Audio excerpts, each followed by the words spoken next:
నమస్తే ఫ్రెండ్స్. నేను మీ Shravani. Welcome back to Shravani's kitchen. ఈరోజు మన కిచెన్‌లో మధురమైన రుచితో కడుపుకి హాయిగా ఉండే సోరకాయ పెసరపప్పు పాయసాన్ని చూపించబోతున్నాను. పాయసం ఇలా చేస్తే గ్లాసులు గ్లాసులు తాగేస్తారు.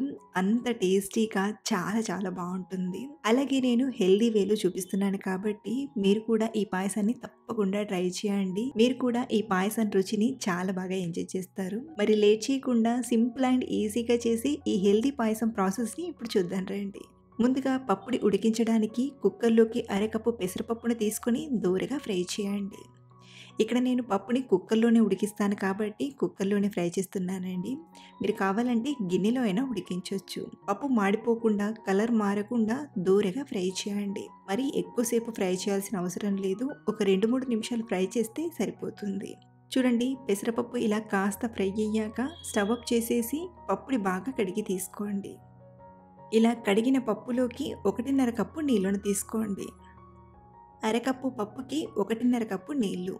కుక్కర్ మూత పెట్టి ఒక 3 విజిల్స్ వచ్చేంత వరకు ఉడికించండి. ఈ పప్పు ఉడికేలోగా మరో పక్కన సోరకాయను తీసుకొని తురిమి తీసుకుందాం. సోరకాయ అనేది ఇలా నేను మీడియం సైజ్‌గా తీసుకున్నాను. మొత్తం చేయకుండా సగం వరకే చేస్తున్నాను. ముందుగా సోరకాయని పీల్ ఆఫ్ చేసేసి తురిమి తీసుకోండి. లోపల ఉండే వైట్ పార్ట్‌ని తురమకుండా చుట్టూరా ఉండే గ్రీన్ పార్ట్‌ని తురిమి తీసుకోండి. ఈ తురిమిన సోరకాయ తురుమును కప్పు కొలతతో కొలిచి చూద్దాం.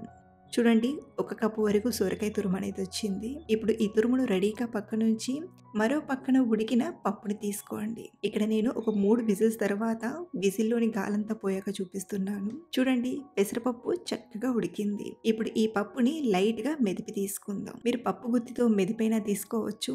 లేదా ఇలా విస్కర్‌తో కొంచెం స్లోగా కలిపారంటే పప్పు కొంచెం మ్యాష్ అయినట్టుగా అవుతుంది. ఇప్పుడు ఈ పప్పుని రెడీగా పక్కనుంచి పాయసాన్ని ప్రిపేర్ చేసుకుందాం. ఇప్పుడు మనం పాయసం చేయడానికి కడాయిని కానీ లేదా ప్యాన్‌ని కానీ తీసుకొని ఒక 2, 3 టీ స్పూన్ల నెయ్యిని తీసుకోండి. నెయ్యి వేడయ్యాక ఇందులోకి డ్రై ఫ్రూట్స్‌ని తీసుకొని ఫ్రై చేసుకుందాం. ఇక్కడ నేను ఒక టేబుల్ స్పూన్ చొప్పున జీడిపప్పు, బాదం పప్పును తీసుకొని ఫ్రై చేస్తున్నాను. ఇవి ఇలా కొంచెం ఫ్రై అయ్యాక ఇందులోకి మరొక టేబుల్ స్పూన్ కిస్మిస్‌లను తీసుకొని వీటిని బాగా ఫ్రై చేసి ఒక గిన్నెలోకి తీసుకొని పక్కనుంచండి. ఇప్పుడు ఇదే నెయ్యిలోకి తురిమి పెట్టిన సోరకాయ తురుమును తీసుకొని బాగా ఫ్రై చేయండి. మంటను హై ఫ్లేమ్‌లోనే పెట్టి ఇలా కలుపుతూ 2, 3 నిమిషాలు ఫ్రై చేయండి. స్టార్టింగ్ ఫ్రై చేసేటప్పుడు సోరకాయ నుండి నీళ్లు ఊరుతాయి. ఆ నీళ్లు ఇనికిపోయేంత వరకు ఫ్రై చేయండి. ఎప్పుడైతే ఇలా నీళ్లు దగ్గర పడి సోరకాయ చక్కగా ఫ్రై అవుతుందో అప్పుడు ఒక గిన్నెలోకి తీసుకొని పక్కనుంచేయండి. ఇప్పుడు ఇదే ప్యాన్‌లోకి 1/2 లీటర్ పాలను తీసుకుందాం. ఇక్కడ నేను పచ్చి పాలని తీసుకుంటున్నాను. అదే మీరు కాగబెట్టిన పాలని తీసుకున్నట్లయితే డైరెక్ట్‌గా సోరకాయ తురుములోకైనా తీసుకోవచ్చు. అలాగే ఇందులోనే ఒక అరకప్పు నీళ్లను తీసుకొని పాలను బాగా వేడి చేయండి. ఈ పాలు ఒక పక్కన వేడవుతూ ఉంటాయి. మరో పక్కన మనం బెల్లాన్ని కరిగించి తీసుకుందాం. చిన్న గిన్నెలోకి 1 కప్పు బెల్లాన్ని, అరకప్పు నీళ్లను తీసుకొని బెల్లాన్ని బాగా కరిగించండి. బెల్లం ఇలా పూర్తిగా కరిగిపోయాక ఒక 2 నిమిషాలు మరిగించండి. మరి మనం పాకం పట్టాల్సిన అవసరం లేదు. బెల్లం పూర్తిగా కరిగిపోయాక ఒక 2 నిమిషాలు మరగబెట్టి స్టవ్ ఆఫ్ చేసేసి ఇది పూర్తిగా చల్లారేంత వరకు రెడీగా పక్కనుంచండి. చూడండి, మరో పక్కన పాలు కూడా చక్కగా వేడై మరగడం స్టార్ట్ అయింది కదా. ఇప్పుడు ఇందులోకి మనం ఫ్రై చేసి పెట్టిన సోరకాయ తురుమును తీసుకొని కలపండి. అలాగే ఇదే టైంలో మనం ఉడికించిన పెసరపప్పుని కూడా తీసుకొని బాగా కలపండి. ఇలా మనం పెసరపప్పు వేసి చేయడం వలన టేస్ట్ అనేది క్రీమీగా చాలా మంచి రుచిగా ఉంటుంది. మీరు కావాలంటే పెసరపప్పుకి బదులుగా శనగపప్పును మెత్తగా ఉడికించైనా తీసుకోవచ్చు.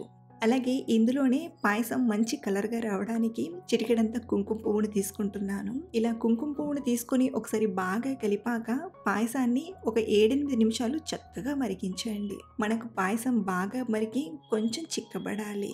మధ్య మధ్యలో ఇలా పాయసాన్ని కలుపుతూ మరగబెట్టండి. ఇలా 7, 8 నిమిషాలు బాగా మరగబెట్టేసరికి చూడండి, పాయసం కాస్త చిక్కబడింది కదా. మనం ఈ టైంలో ఈ పాయసాన్ని ఇలా దగ్గరగా మరగబెట్టాలి. తర్వాత ఇందులోకి బెల్లం నీళ్లను తీసుకున్నాక కన్సిస్టెన్సీ అనేది పర్ఫెక్ట్‌గా వస్తుంది. ఇప్పుడు ఇందులోకి మనం ఫ్రై చేసిన డ్రై ఫ్రూట్స్‌ని మంచి ఫ్లేవర్ కోసం 1/2 టీ స్పూన్ యాలకుల పొడిని తీసుకొని ఒకసారి బాగా కలిపి స్టవ్ ఆఫ్ చేసేయండి. ఈ పాయసం కాస్త చల్లారేంత వరకు మధ్య మధ్యలో కలుపుతూ కాస్త చల్లారనివ్వండి. ఎప్పుడైతే పాయసం కొంచెం చల్లబడుతుందో అప్పుడు ఇందులోకి పూర్తిగా చల్లారిన బెల్లం నీళ్ళను తీసుకుందాం. ఇలా బెల్లం నీళ్ళను డైరెక్ట్‌గా కాకుండా ఇలా వడగట్టి తీసుకుంటే ఏమైనా నారల్లాంటివి ఉంటే అవి ఈజీగా సెపరేట్ అవుతాయి. మీరు ఈ పాయసాన్ని వేడి వేడిగా సర్వ్ చేయాలనుకుంటే ఇలా ఒకసారి కలిపాక కొంచెం వేడి చేసుకొనైనా సర్వ్ చేసుకోవచ్చు. చూసారా ఎంత ఈజీగా ఈ పాయసాన్ని ప్రిపేర్ చేసేయొచ్చో. ఇంట్లో సోరకాయ ఉన్నప్పుడు మంచి క్రీమీ కన్సిస్టెన్సీగా కమ్మని రుచిగా పాయసం చేయాలంటే ఇలా ఓసారి ట్రై చేసి చూడండి. మీ అందరికీ డెఫినెట్‌గా నచ్చుతుంది. అలాగే ట్రై చేశాక మీకు ఎలా కుదిరిందో మీ ఫీడ్‌బ్యాక్‌ని కింద కామెంట్‌లో షేర్ చేయడం మర్చిపోకండి. Thanks for watching.